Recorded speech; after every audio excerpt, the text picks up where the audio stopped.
सन 1656 सह्याद्रीच्या घाटांमध्ये वायाचा आवाज घुमत होता. धुक्यामध्ये लपलेली पर्वतरांग जणू स्वराज्याच्या भवितव्याला बोलावत होती.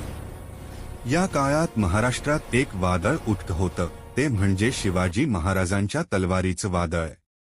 रायगडाचा किल्ला त्या काळात आदिलशाहीच्या ताब्यात होता. किल्ल्याच्या भिंती प्रचंड, दरवाजे लोखंडी आणि संरक्षण व्यवस्थाही अभेद्य होती. पण इतिहासात अशी कोणतीही भिंत नाही जी स्वराज्याच्या इच्छेपुढे उभी राहिली आहे.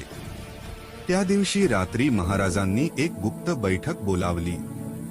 वातावरणात तणाव आणि खोलीमध्ये एक शांत आग जळत होती. महाराजांनी धीम्या पण जोरदार आवाजात म्हटलं, मावळ्यांनो, रायगड जिंकला तर स्वराज्याचा पाया मजबूत होईल. पण हे युद्ध तलवारीने नाही, बुद्धीने लढायचं आहे. तयार आहात ना? संपूर्ण खोलीत एक गडगडाट झाला. हर हर महादेव. यानंतर रणनीती तयार झाली. वेगाने नव्हे तर अदृश्य छायेप्रमाणे पुढे जायचं. पुढच्या काही दिवसांनी तयारी सुरू झाली. शस्त्रांची साफसफाई, रेशीम दोरांचे बनवणे, गुप्त संदेश आदिलशाहीमध्ये पाठवणे आणि काही माणसे तर आदिलशाहाच्या सैन्यात सामील होऊन माहिती घेत होती.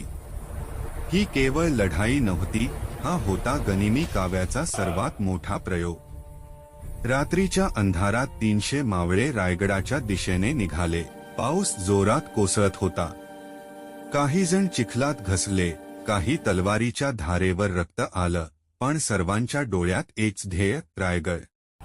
पुढे एका ठिकाणी शत्रूचे गस्त सैनिक दिसले.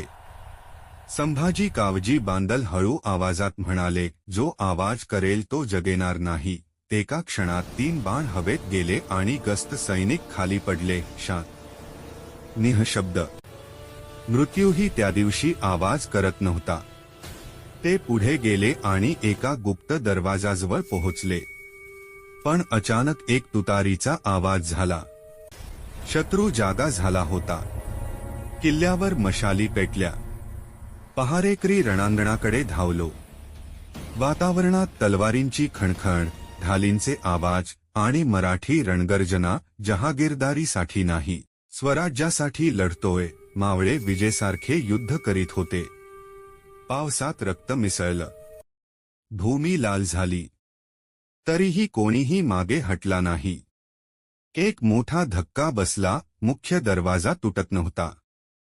तेव्हा पुढे आले हिरोजी इंदुलकर, अभियांत्रिकीचे देव. त्यांनी साखळ्या कापल्या, तटबंदीचे कमकुवत ठिकाण शोधले आणि मोठा दगडी बुरुज उखडत दरवाजावर आपटला. हाय! दरवाजा हादरला. आवाज आकाशात घुमला आणि शत्रू घाबरला. याच क्षणी शिवाजी महाराज स्वतः पुढे आले आणि म्हणाले, आज रायगड आपला होणारच आहे. पुन्हा हल्ला झाला. तलवारी चमकल्या आणि मग पहाटेचा किरण आला. धुक्यातून सूर्य उगवला आणि त्या प्रकाशाच्या पहिल्या किरणांनी रायगडाच्या तटावर पडताच रणभूमीत शांतता पसरली. कारण रायगड आता महाराजांच्या ताब्यात होता. सर्व मावळे महाराजांसमोर तलवार टेकवत उभे राहिले. महाराजांनी आकाशाकडे पाहून हात छातीवर ठेवत म्हटलं, हा गड जनतेचा आहे, माझा नाही. हा स्वाभिमानाचा किल्ला आहे. वायाने जणू जयजयकार केला.